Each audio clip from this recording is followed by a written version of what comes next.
we do record this. All right, so we're just going to start with our agenda. We're going to do some greetings and introductions, go a little bit over how we use the Zoom controls if you aren't familiar with that, talk a little bit about group norms, review the intent, the rationale, and really how we came to be where we're at with CBR requirements. Angie's coming in. And then we're going to review the rule language along with some plain language to accompany the rule language, because the rule language is quite complex. And then we will review the fiscal and equity impact statements and really hopefully to gather some more information from you if we haven't identified a fiscal or equity impact with the implementation of these rules. And then we have time at the end for questions and comments. Okay, so if this slide shows you a little bit about the Zoom details if you're not familiar with it. So if you're accessing Zoom from your computer, there's a reactions button which will allow you to use the raise hand function, which we're going to ask you to do during the presentation, as well as instructions on how to access Zoom from your phone application, which is under the more dots. So to begin, I'm going to introduce myself and my colleagues, and then to practice using the Zoom function, I'm going to ask that those on the call type their name into the chat, as well as their organization that they came from. And then when you're all done, please select a reaction of your choice to indicate that you are done. My name is Abby Strom, and I'm the Child Care Initiatives Analyst with the Office of Child Care. And one of my main initiatives right now is rulemaking. And I'm going to hand it off to Meg to introduce herself. Hi, my name is Meg Kirshnick, and I'm the Enforcement Officer with the Office of Child Care. And Hope. Hi, my name is Hope Hicks, and I'm the manager of the Central Background Registry with the Office of Child Care. Yes. And Miriam. Hi, Miriam Cecilia. I'm the Field Operations Director for the Office of Child Care. Okay. And Allison. Hi, I'm Allison Delory. I am the Child Care Labor Liaison for the Early Learning Division, and I'll be taking notes today. Yes. And she'll also be watching the chat. It's hard to run the Zoom and the PowerPoint presentation and watch the chat. So if you put questions in the chat, Allison will be the one to help us will notify us.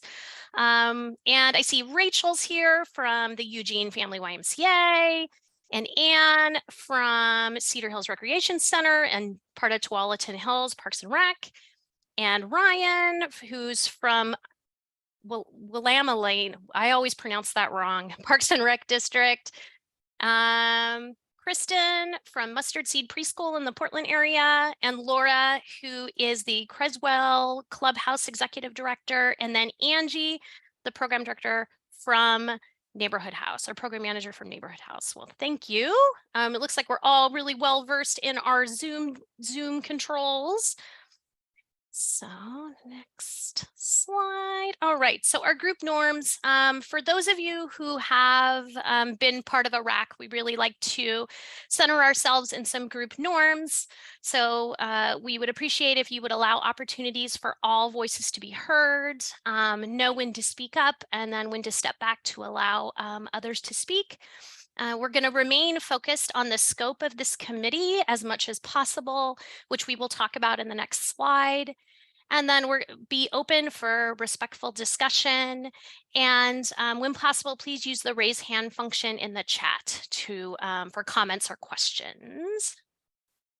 Oh, hi, Mina. Sorry, Mina Smith, who is actually from ELM, the Early Learning Multnomah County Hub. Thanks, Mina. All right, next. So the scope. the scope of this rulemaking committee is actually quite narrow. For those of you who have attended perhaps other RAC meetings, like the suspension and expulsion or the school age only rulemaking, there was a lot of discussion and leeway for making changes to the actual rule language. And with these particular rule sets, there isn't a lot of room for that, just because, and we'll talk a little bit about why when we get to the intent. But these are requirements that were mandated through a Secretary of State audit and legislative action. So we are required to enroll individuals in recorded programs and licensed exempt childcare providers into the central background registry. So that isn't exactly something that's open up for discussion, but we just want to ensure that we do get additional feedback though around the fiscal impacts. And then if there were any unintended or potentially negative impacts to vulnerable groups, and if there are any unintended consequences to the passage of these rules.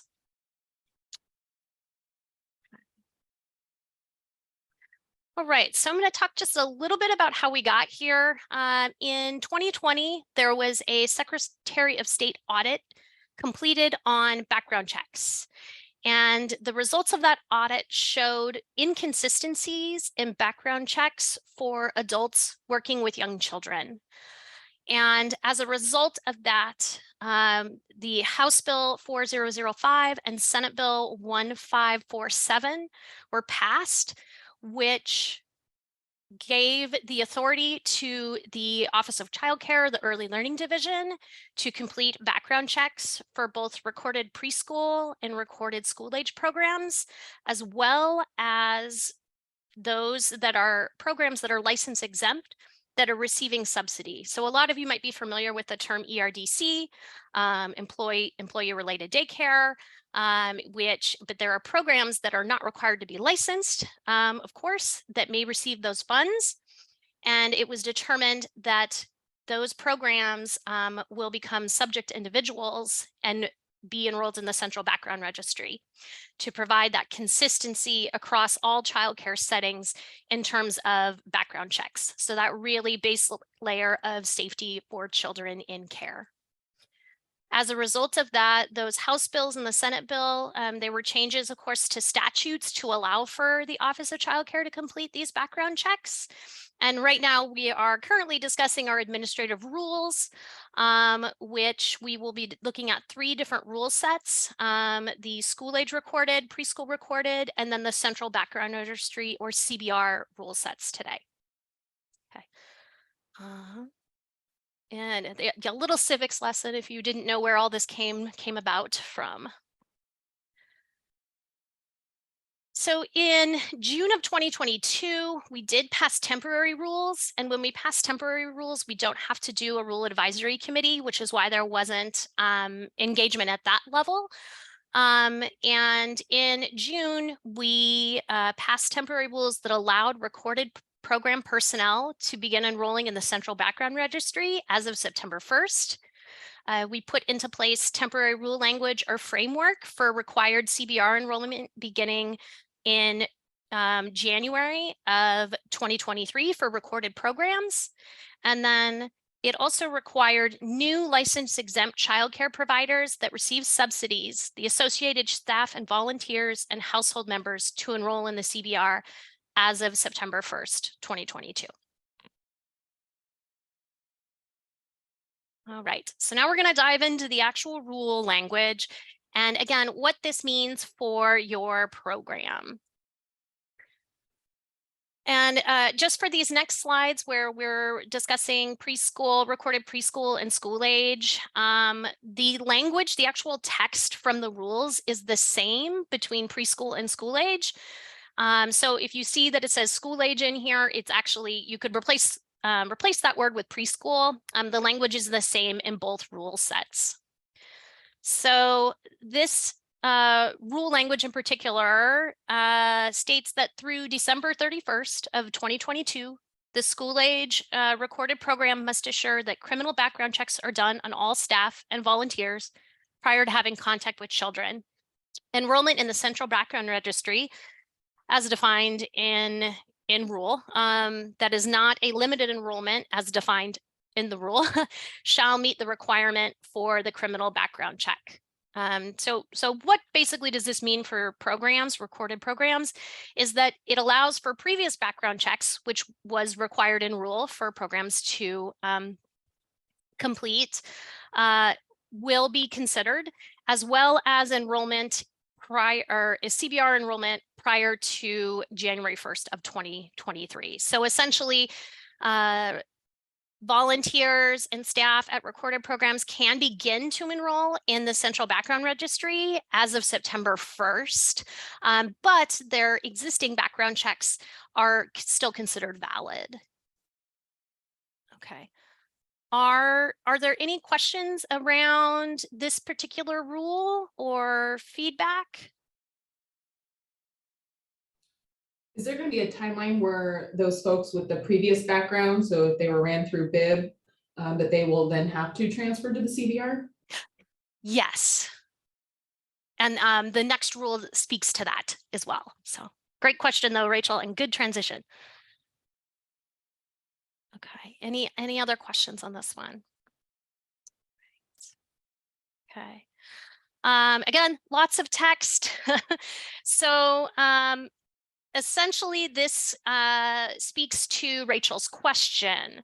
So as of January 1st of 2023, all new staff, volunteers, and those that may have unsupervised contact with children must be enrolled in the CBR prior to having contact with children. So that is for anyone newly employed or new volunteers in your program as of January 1st of 2023. Any staff and volunteers that were in the program prior and have completed a different background check, such as BIB, can continue to be involved with the program as long as they submit a complete CBR application by June 30th, 2023. So, and then there also is an additional requirement within this rule that recorded programs keep documentation of CBR enrollment on site. Okay, any questions around this rule language?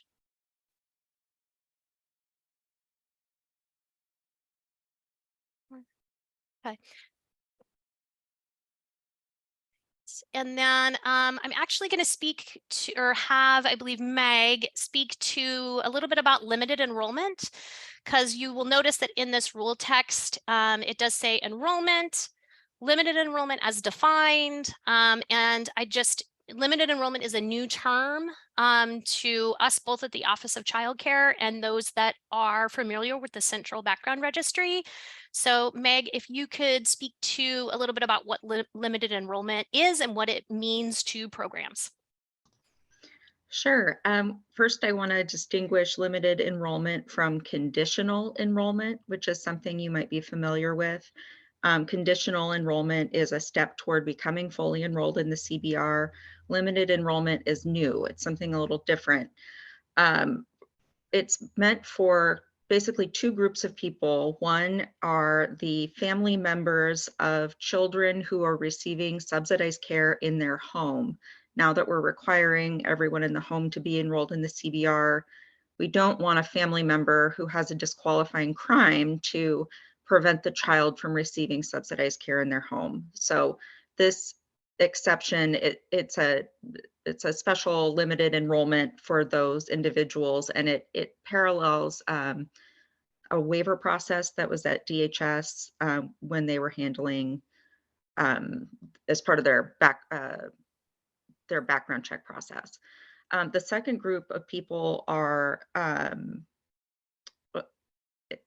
basically it's going to give us greater flexibility so that if we have individuals who are either in the home of a licensed child care facility, or maybe they're janitorial staff at a center and there's something in their CBR history that would prevent them from full enrollment, but with some sort of limitation on their enrollment, we're comfortable with enrolling them in this, that's the Central Background Registry on a limited basis.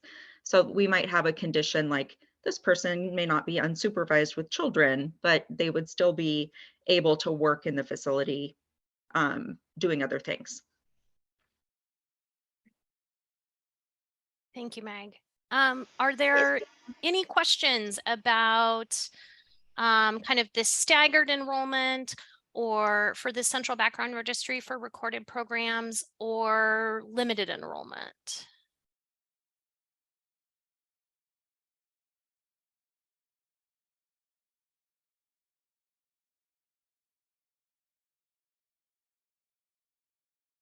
Okay. Next, we're going to jump into, so those were both the preschool recorded and school age recorded program rules. And now we're going to jump into the actual rules for the Central Background Registry. You'll notice the strike through is language that was included in the temporary rule, and we are now making adjustments in permanent rule or recommendations for permanent rule.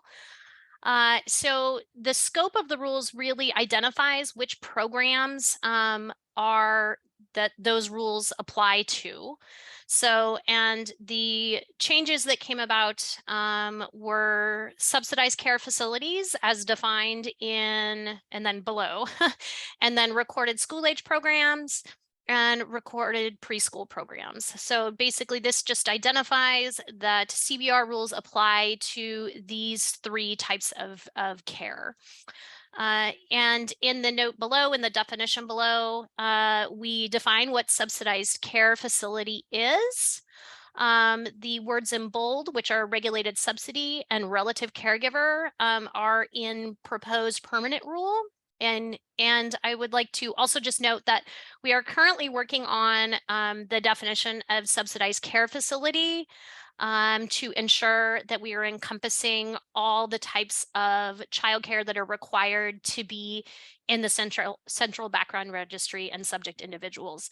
However, for our conversation today, whatever changes to this definition that may occur in the next 6 weeks will not impact any of what we discussed today. So any questions regarding the scope or the definition of subsidized care facility? And subsidized care just facility is any child care facility, licensed or not, and that accepts funding either from the ODHS, which is where that funding currently lives, or as of July 1st, 2023, the Oregon or DELC, the Oregon Department of Early Learning and Care.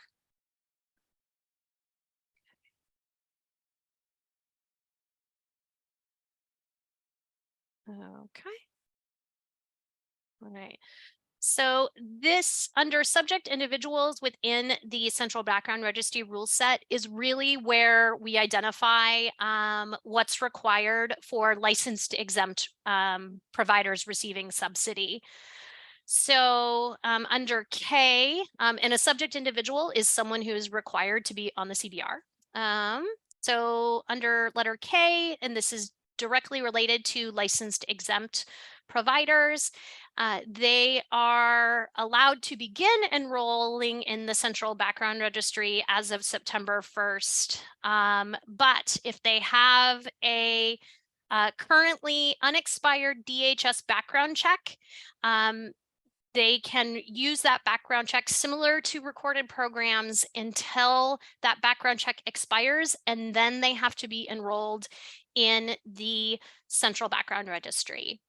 In addition, this also identifies that individuals that are 18 or older and are household members of a subsidized care facility must enroll in the Central Background Registry.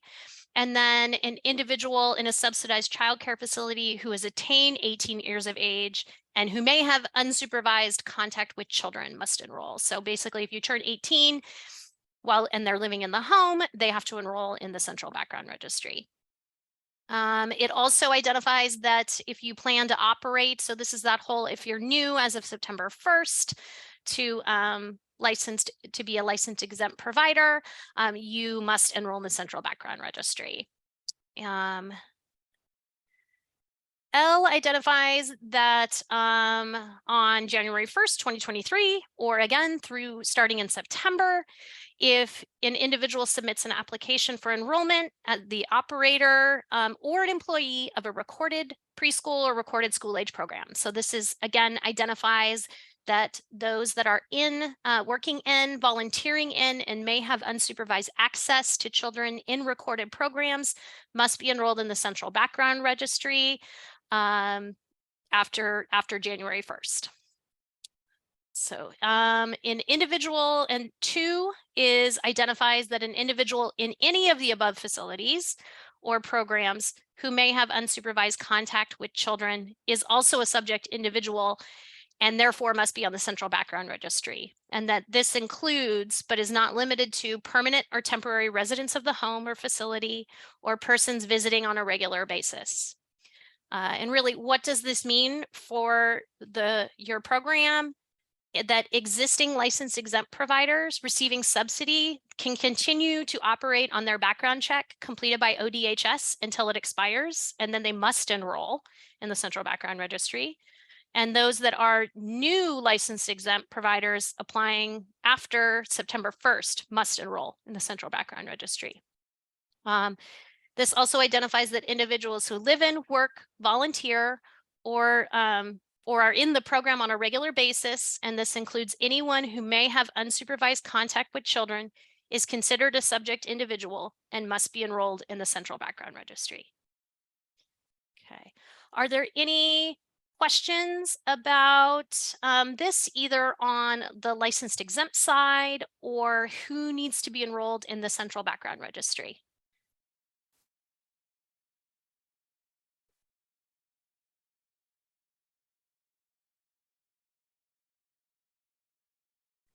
I have a question about who needs to be enrolled, specifically around, like, if we have an after hours all school event that is run by volunteers, would those volunteers fall into that category even if they're not in the building during school hours? As we're looking at who to request to go get their CBR enrollment. Or is it specific to like class time when there's not an option for students to attend? Hope, do you have guidance on that question or that scenario? I have an idea, but I thought that the criteria was that if it was more than 4 hours and if it was kind of like a repeated thing, like if you're talking about like an assembly or something like that, like something that's not regularly scheduled, then no, they wouldn't have to be in. But if it was going to be somebody who was going to be in there repeatedly over time, I would say yes, unless if they're with their parents or something like that. Okay. Thank you. and then Mina, I see you've raised your hand as well. Yes, my question was, so the license exempt provider that is K-12 preschool that's operated on campus, would that be a license exempt preschool? And then teachers, the staff, basically staff are employee of the school district. Is that correct? So licensed exempt, and I'm going to have Meg and Miriam also help with this, is a license. So a program that is operated by the public school is not required to be licensed through the Office of Child Care. So they would not have to be, they would not be considered a subject individual and not have to be on the central background registry. The caveat to that is if that program is accepting subsidy for ERDC, and then they would be considered, they'd still be exempt from licensing, but they would be what's called regulated subsidy, which then would require their staff to be on the central background registry. Oh, go ahead, Mina. How about preschool promise. Most preschool I would think most preschool promise, I can't speak for all, are like, is it a requirement that they're licensed through the Office of Child Care? Miriam, I see you've unmuted. It's not required that they're licensed if they're operated by a school district, but if they are receiving, like you said, if they are receiving ELD subsidy, then they would be subject to CBR requirements. So they would have to enroll CBR even though they have gone through background check through the school district employment, correct? So if, and I want to make sure we're clear that, so if they are exempt from licensing and they're receiving preschool promise dollars, they do or do not need to be enrolled in the central background registry. I'm looking to my peers for this one. Abby, can you repeat that? So if they're, for example, if a preschool promise classroom is operated, or a preschool classroom that is operated by a school district, it has funding for preschool promise, are their staff required to be in the central background registry? Like, let's ignoring subsidies, ignoring a subsidy, ERDC payment. I need to verify that. Yeah. Yeah. I know they're not required to be licensed. Yeah, let me get back to you on that, okay? Thank you. Thanks. However, that's a very good question, right? Yes. Because the preschool promise dollars are grant, right? We need to check that out. Great question, Mina. Okay. Abby, you have a couple comments in Okay. the chat, and Angie also has their hand up. In the chat, Rachel says, we operate at an elementary school. Are we good to keep recording facility staff that may be present? Rather than CBR, we run separately from the school district as a licensed program. Okay, so Rachel, and maybe you could, if you're comfortable coming off mute and explaining or just clarifying for us. So your first question is, you operate at elementary schools, and are you a recorded program then? We operate as both recorded and licensed. So for those programs that are operating at the school, we have facility staff that come in and out. Currently, what we're allowed to do is just record visitors of facility staff that say, hey, this person came through our space. Is that something that we would continue to do? So into your license space? Yeah, so like we're operating out of the cafeterias or gyms at elementary schools, even the recorded programs.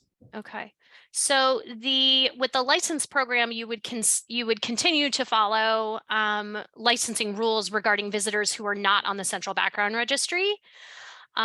For your recorded programs, and again, I'm going to ask my colleagues if they have additional thoughts on this. So for your recorded programs, it would depend on is that person in there frequently, and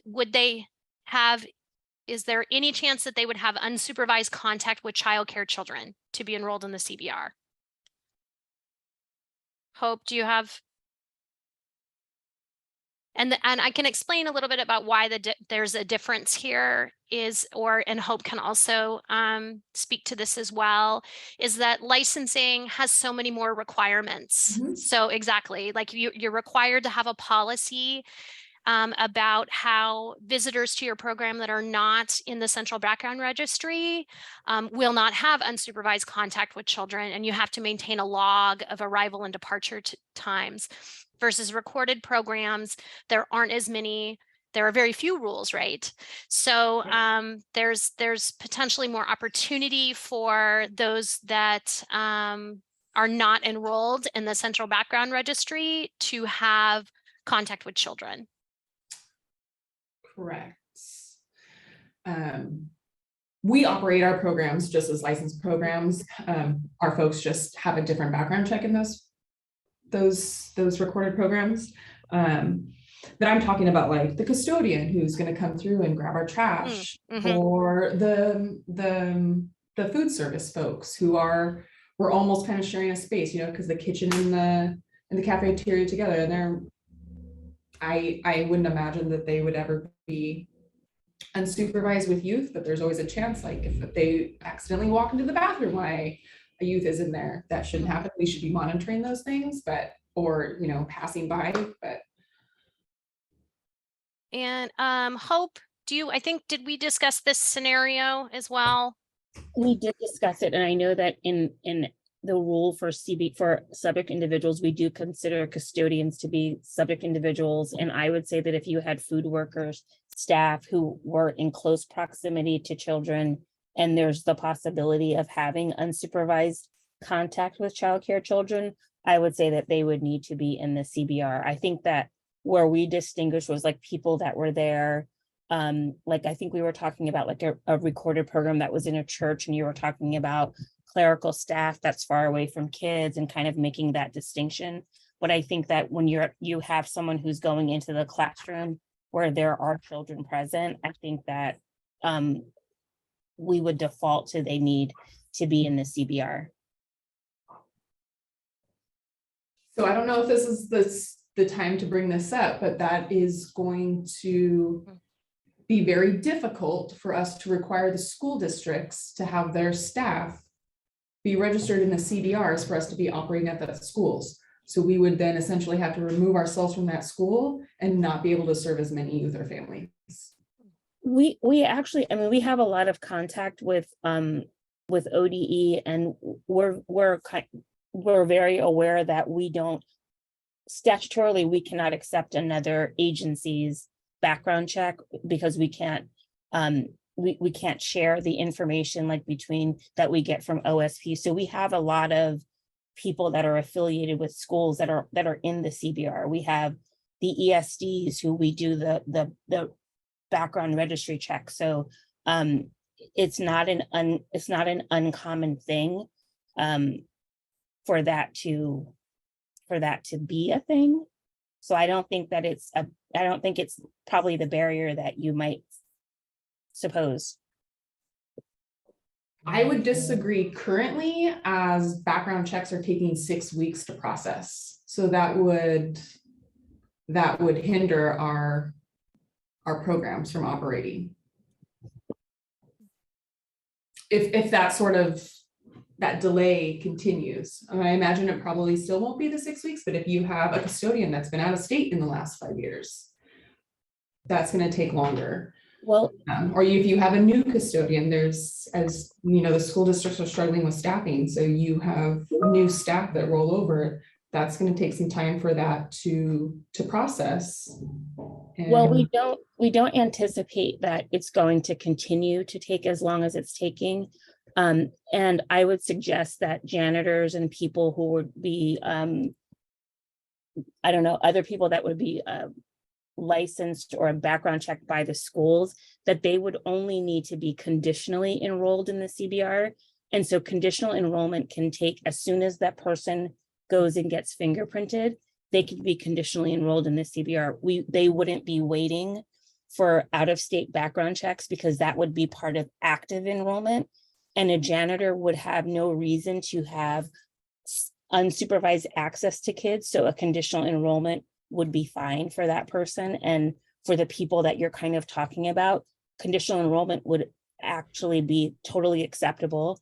And it's valid for a year, and it gives them that much time to kind of get the paperwork in and for the process to go through. But I don't foresee that being an issue.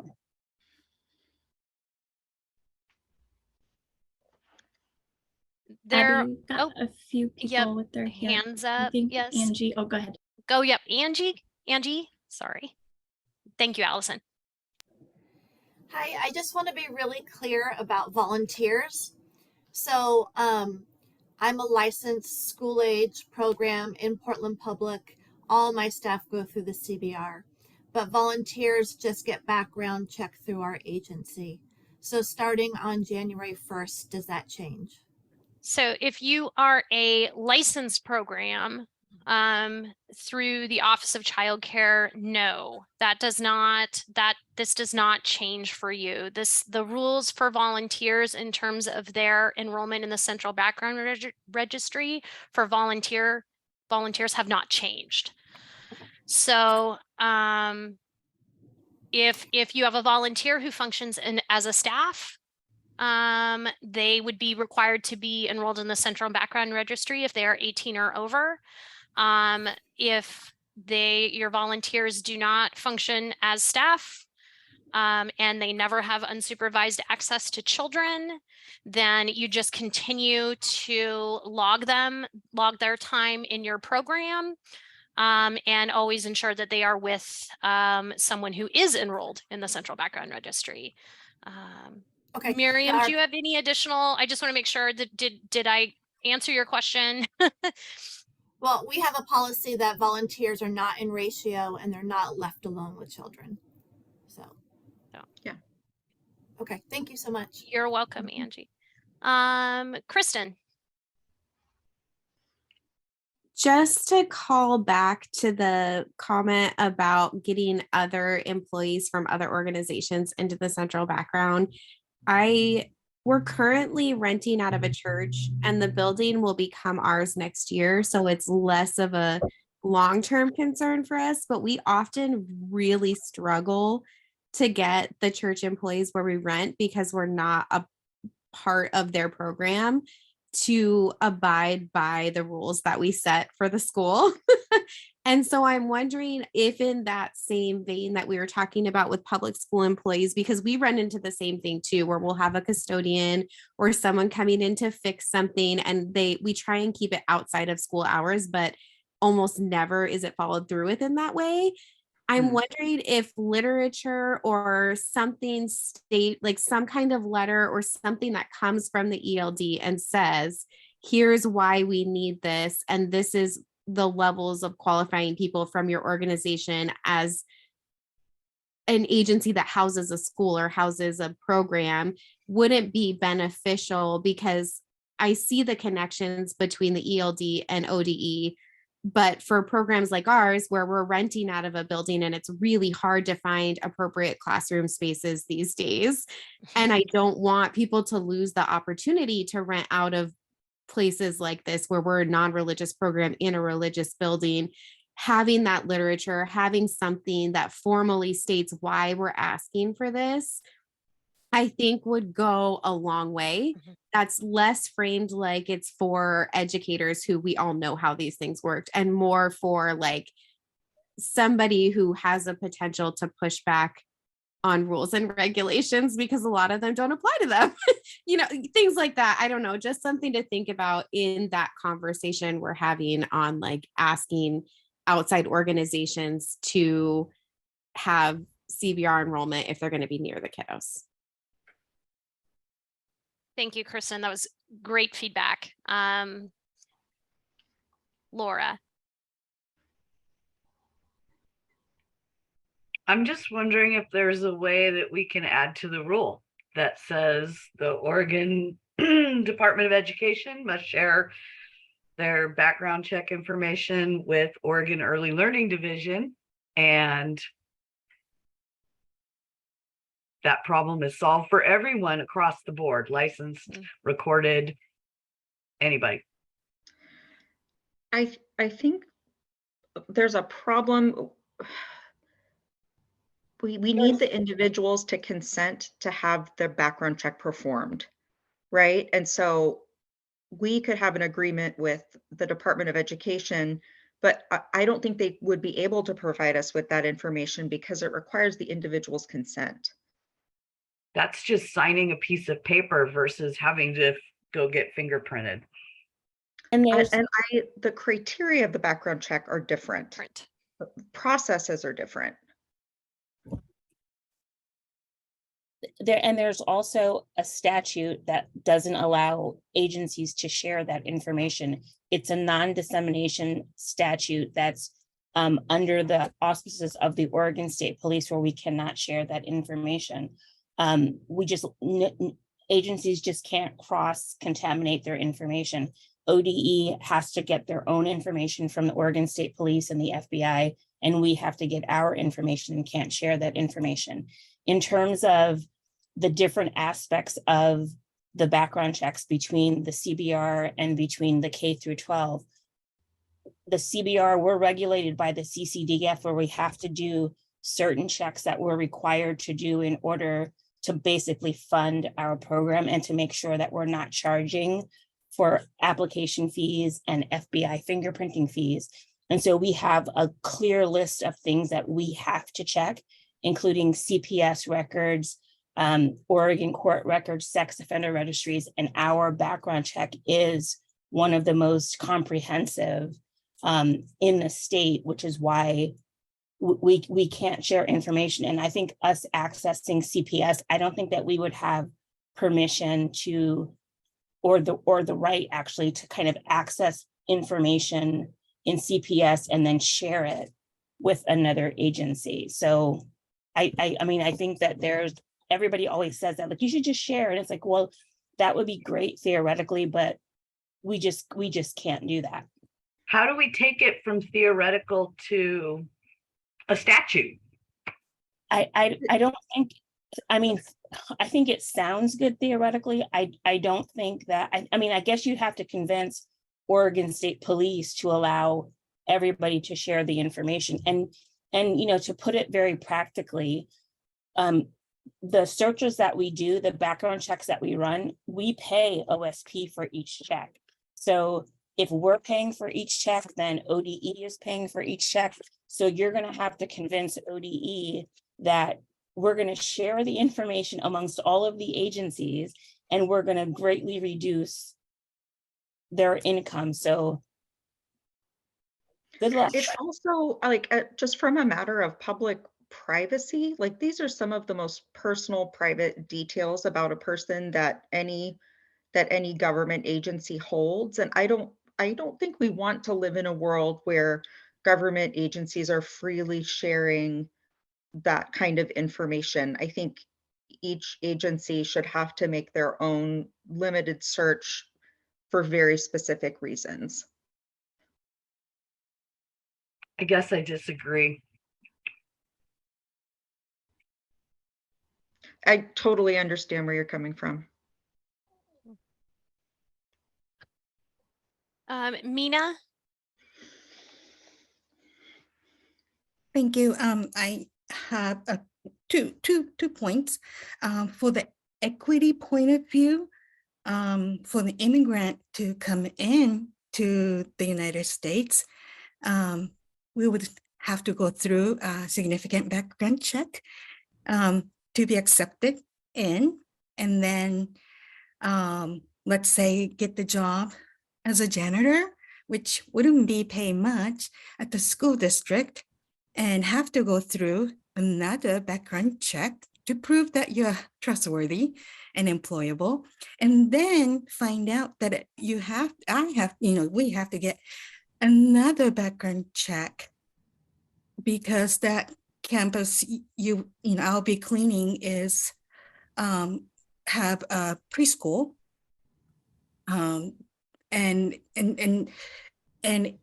the time that would consume for me to make a paycheck is significantly hindered, one. And two, it really send a message that why I have to prove one after another that I have clean records in order to set the foot in this country. It is very difficult to get in, yet you constantly do this. It's a very punitive, very accusatory message that goes on. And I absolutely understand the safety of children that I'm most concerned. I know that, but also this is a very white system that significantly affect people of color, especially the immigrant. And I want you to know that too. In the Washington states, the background check record belong to the individual rather than an agency, rather than an employer, so that they were able to prove to wherever they go that they have been cleared of their background from this time to this time. And of course, they have to renew and stay current of their background check if they wish to keep the employment or work, change the work where they require that kind of background check. So I believe there are other ways that we can address this rather than layers and layers and layers of redundant background check. And if it's a minuscule changes, then make the most stringent background check to be the one, and then the rest has to accept individual, providing those records. Thank you, Mina, and thank you for bringing up an equity consideration that, as we see in future slides, that we have not, is not reflected there. So definitely something that we should look at and consider is the, multiple background checks. Anne.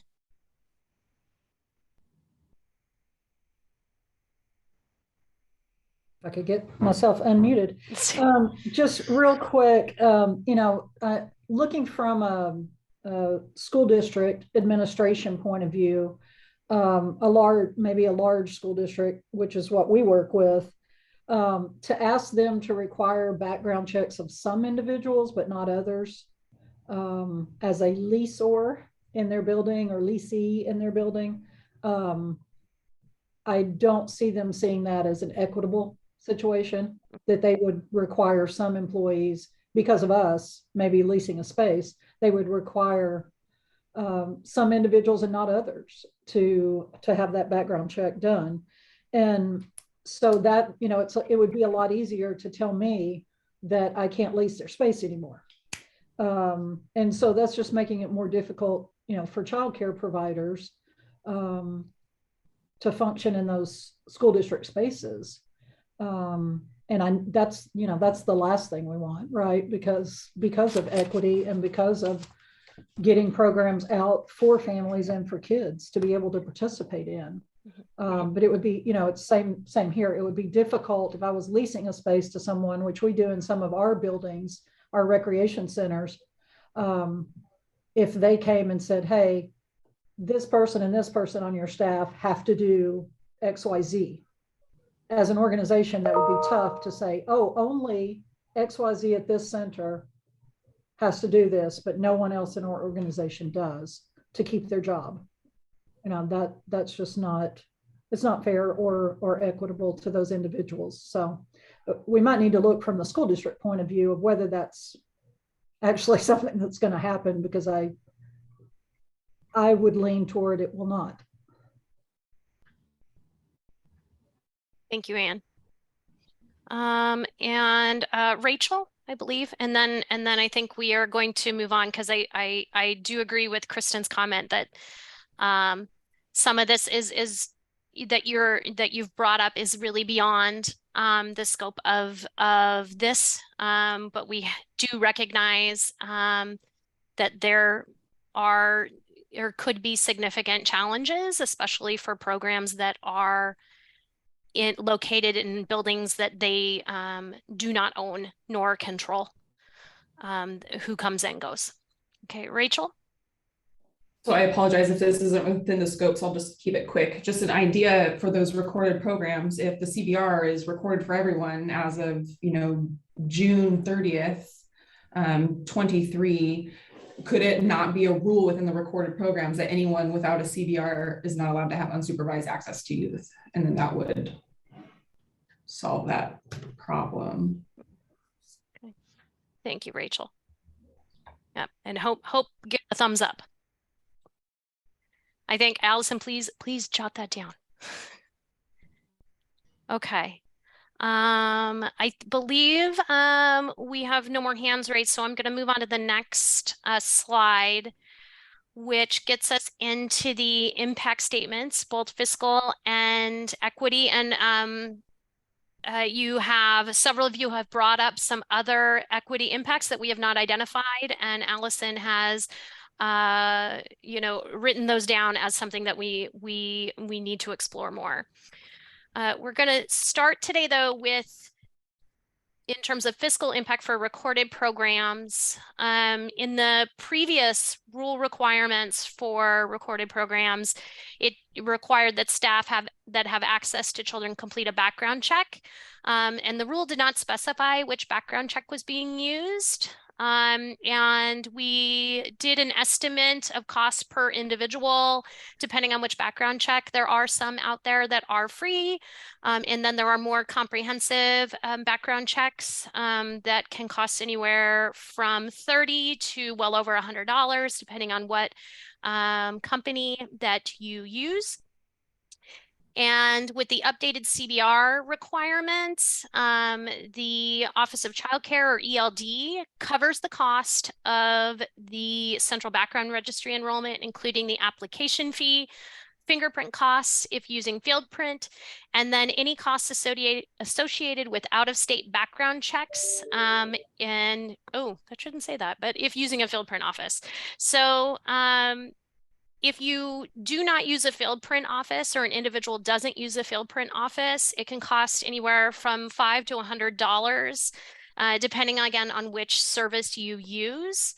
But in that case, OCC and ELD and DELC will still pay for the application fee and costs associated with out-of-background check requirements. Okay, I'm gonna move to the next slide. So license exempt childcare providers. So again, this is our ERDC regulated subsidy. The requirements under previous requirements, they required that the provider and household members over the age of 16 and staff complete background checks, and their enrollment is for 2 years. There was no cost associated to that for the provider, and except when they are not using a non-field print office. So it's very similar. The BCU, the background check unit within ODHS, covered those costs. And then as they transition over to being enrolled in the Central Background Registry, again, the Office of Child Care and the Early Learning Division will cover the cost of enrollment, very, very similar. So if they choose to use a field print office, then the Office of Child Care will cover the whole cost. If they do not choose to use a field print office, or there isn't one near them, the cost could be anywhere from $5 to $100, depending on the company used. Okay.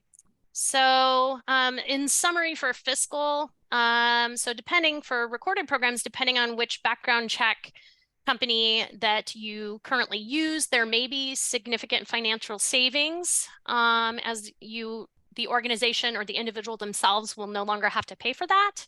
And that the only costs associated with the fingerprint process would be if an individual does not use a field print office. And that because that cost would not be covered by the Office of Child Care.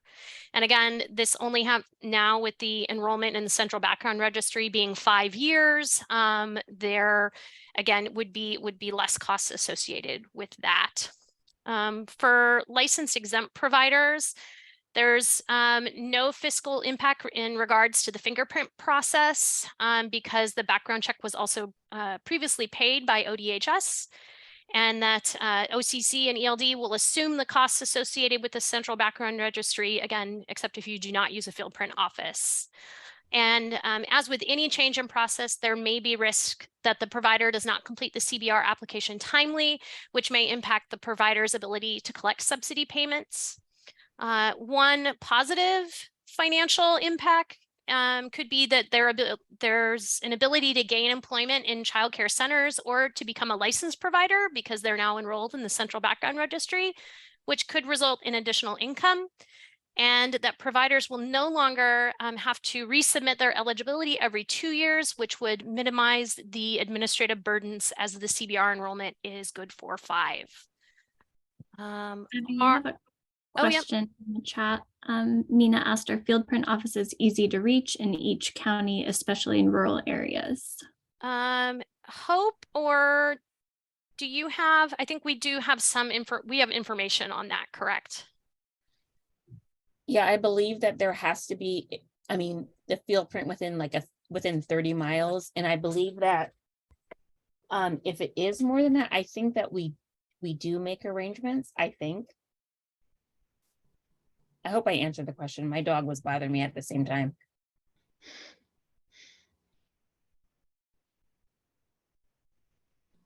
Mina, does that answer Yeah, your well, question? it's just an equity point of view. Mhm. It's easy to say, yeah, if you do it in the field print office, it doesn't cost. But if not, then it will cost you. And what if it's far away? What if it's out of bus line? And in the winter weather? So it's again equity point of view. Mhm. You can't assume that within the 30 miles, no big deal, you can reach this. So that it might impact more people of color, low income individuals that may not have a way to get to the freebies and ended up costing them more. Well, The thought. if I can say that we had a situation where our field print office kind of went down in Douglas County. And so what we also have is we have print and roll cards that we can mail to the individual, and then you can kind of go to your local police station and have them roll you, if that's a word. And, or you can go to another local government office and have them do it as well. I know that the Division of Child Support does it, the local offices do it there. So certainly if you had an applicant that was having an issue, you should certainly call in and we'll see what we can do to kind of to make it easier on that person, because we are very conscious about how this kind of affects everyone. And our choice for field print is based on a state contract. It's not based on kind of anything other than that. Yeah, I understand and appreciate that. It's just that who's going to get impacted is a recorded programs. They're not making big money to begin with. So just to let you know that this is impacting a very, very low end of the income people. I can kind of send you the data on where there are field print locations within the state. Usually I know that they're available all over the state, and I don't think that there are many places where they're more than 30 miles away, but certainly if you had an issue, I would suggest that you kind of call in and see what we can do to kind of help in those situations. Great, thank you. Thank you. Would we be able to call in for that applicant, or does the applicant need to call in for themselves to solve that issue? You could call in for the applicant and we could mail the cards to you or kind of say what's available. I know that, and I don't know if Miriam can speak to this, but I know that we were also discussing having portable scanning machines, fingerprint machines. So that's kind of going to be something that I think that we're discovering. And so if we had to, we have done it in the past where we've actually had somebody from the Office of Child Care drive with the scanning machine to go and print people too. So, and you're also able to be printed at local offices. So, but it's definitely something that we can kind of provide more information on. That would be great, because even a lot of our folks, as we live near the university, or we operate near the university, we're getting students from all over the country. So sometimes they're doing them back home before they come over. And it's a national company, so they can go into any field print anywhere in the country and get that done.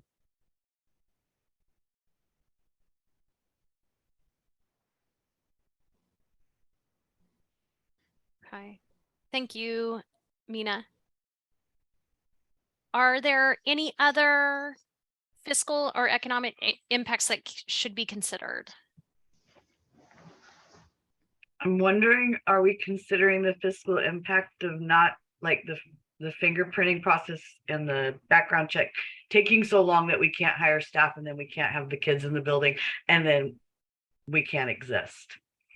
And then we also have the fiscal impact that Rachel mentioned with the janitors and the lunch staff if they have to go get and how long that takes, and then the program may not exist.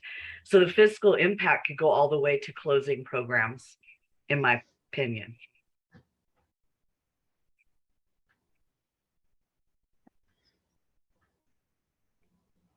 Thank you. Okay.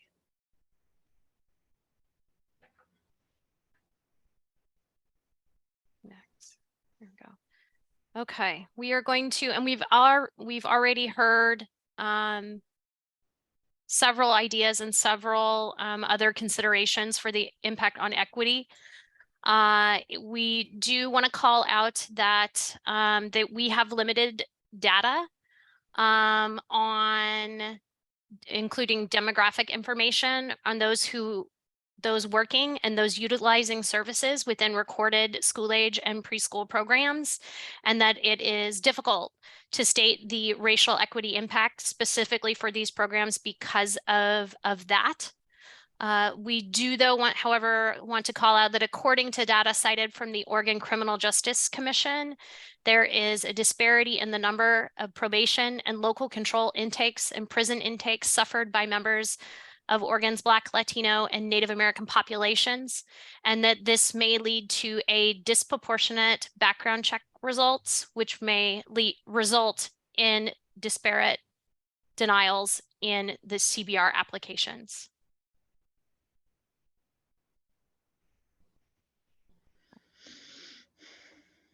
Are there any additional comments or feedback on this? We've reflected the other statements that have come up from Mina and others as well. Hold it, Mina, you have raised your hand. Yeah, do you happen to know how many people will be impacted by this? Like how many registered care currently? How many programs there are? How many programs are Oh. and license exempt?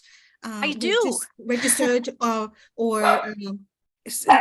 that that goes under this category that will be required of those new CBR. And so I do have some information on that. And let me pull that up. There we are. Okay. Sorry, there we go. And this data was pulled from, I just want to say the I believe in October of this year. So there are, and this just doesn't speak to, we can't speak to the number of individuals at this time, but we can speak to the number of programs. So there are 396 recorded preschool programs across the state, and there are 134 recorded school age programs across the state, and varying in size and number of employees and volunteers. And then in terms of regulated subsidies, so the exempt programs that currently exist in the state, there are 1,650. And then there are, and I think we projected, I have some projections in terms of how many people there are based on current numbers of exempt providers. The Early Learning Division estimates that they will perform 8,000 background checks for licensed exempt employment related providers. So, and then in addition, we are estimating to process 5,820 background checks for recorded programs.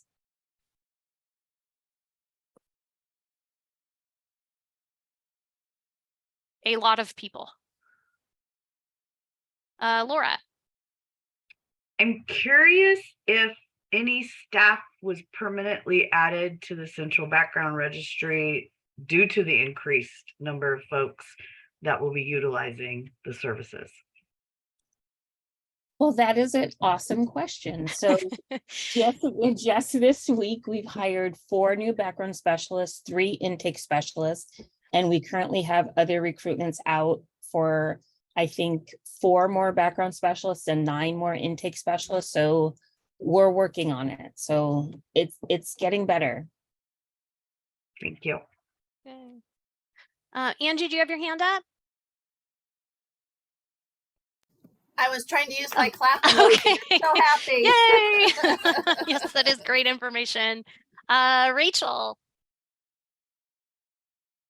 I apologize to keep going back to this, but what if we have somebody working in the school district, a custodian, who then doesn't clear the background check? So they have potentially unsupervised access to you during the school day, but then cannot enter our programs in the after school because they don't clear the CBR. Would that put a limited enrollment? That's exactly Yep. why limited enrollment is so helpful.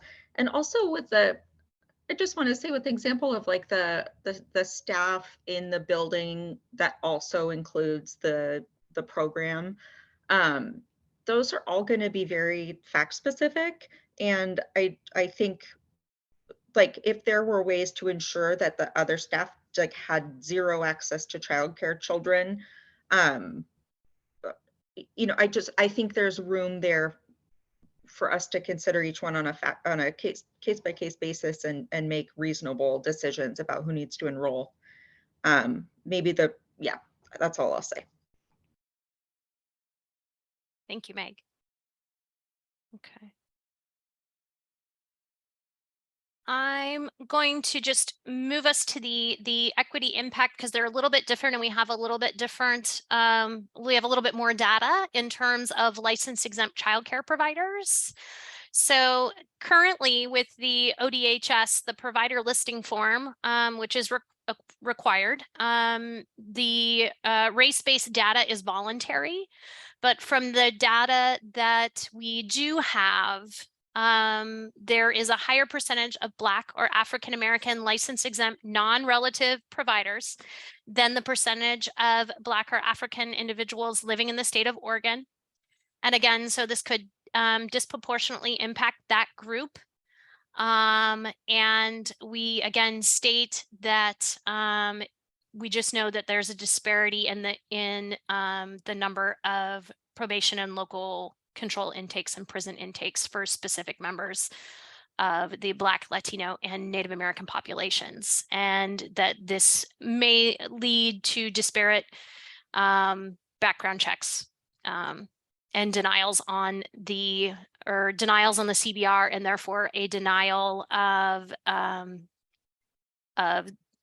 their denial to, or their inability to, they would be ineligible to collect subsidy payments if they were not eligible to be on the central background registry. We did want to note though that the background, and this is specifically for license exempt programs, that the background check is not a new requirement. It's just that the background check will be run by a different agency, so not ODHS, but the Office in Child Care instead. And that the list of disqualifying crimes, which is a crime committed that would not allow you to be enrolled in the central background registry, is identical across both background check processes. But the way testing process does vary between ODHS and OCC. And this is what was noted in the 2020 Secretary of State audit of the background checks, which is why they're all moving to one organization. Kristen.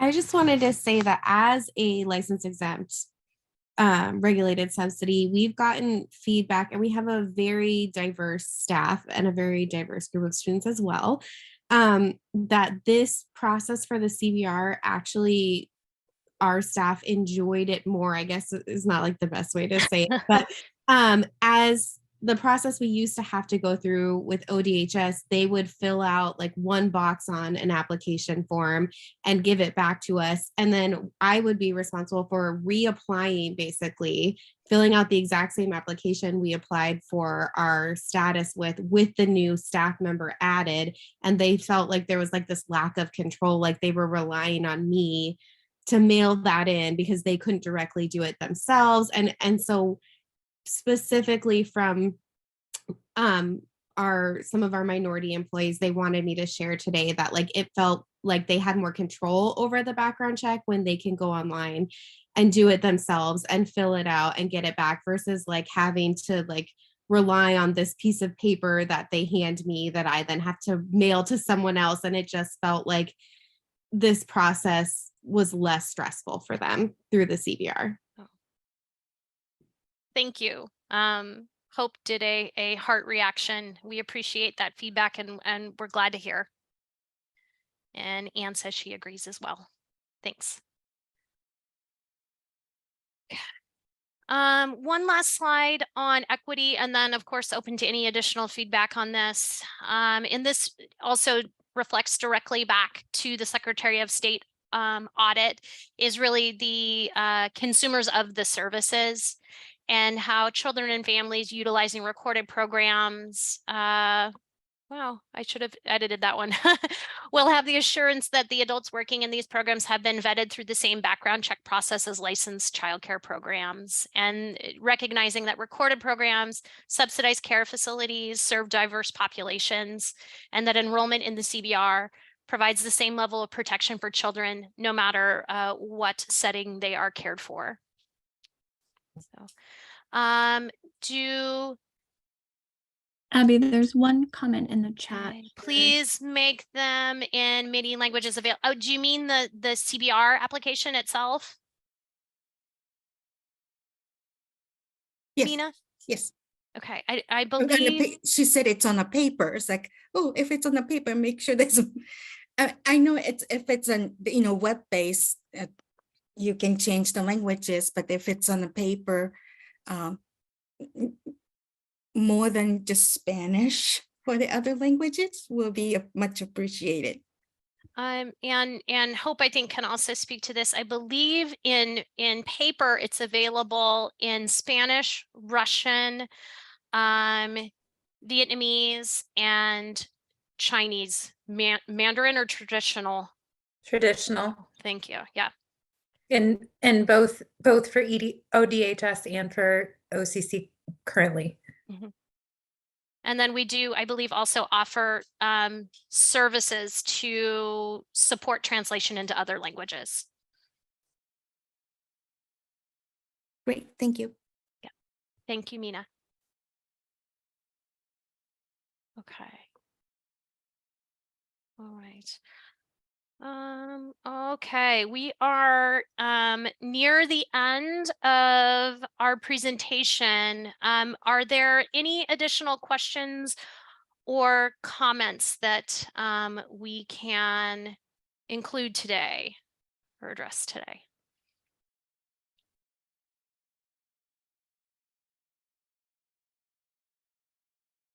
Time.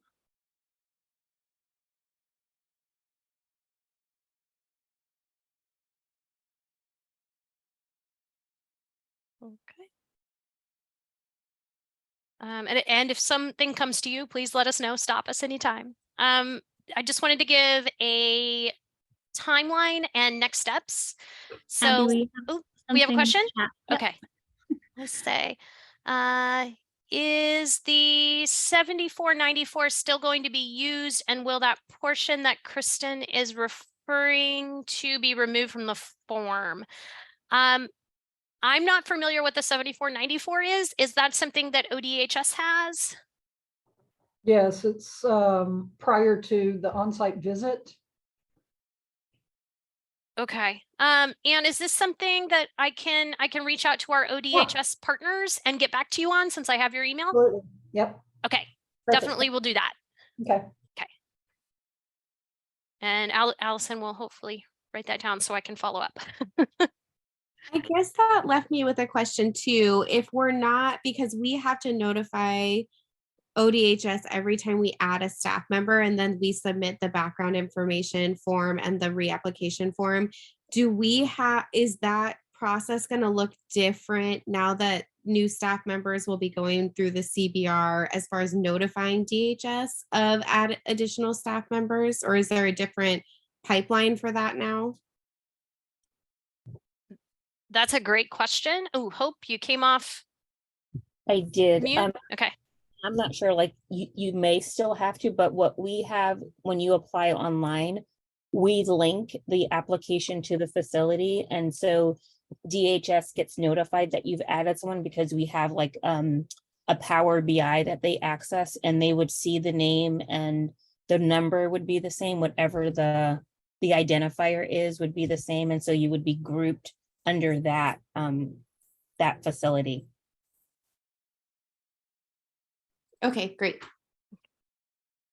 All right. Okay. So from now until December, we'll review RAC feedback. So feedback we came today and make any necessary edits or move some of the suggestions that came out today in terms of maybe communication and how we can support programs that are located in other buildings with CBR enrollment for other folks that may not be their direct employees. And in early December, there will be a public comment period, and that'll be announced on the Early Learning website, so you can submit public comment. And on December 14th, the Early Learning Council will meet, and the rules will be reviewed and adopted. And there can also be public testimony submitted at that time or heard at that time. And then in January 1st, 2023, the rules will be implemented, or implementation will begin. And the reason for that is temporary rules only last 6 months. So permanent rules have to be in place by the end of the year to move forward. So that is the timeline for next steps for these rule sets. Okay. All right. I just want to thank each of you for coming on and providing feedback to us and really just offering some things for us to think about, both in terms of fiscal and equity impacts with this rule set. If any other ideas come to your mind, you can always email me. Each one of you should have my email address. And you can definitely provide us with more feedback that I can incorporate in for review. And anything else for us today?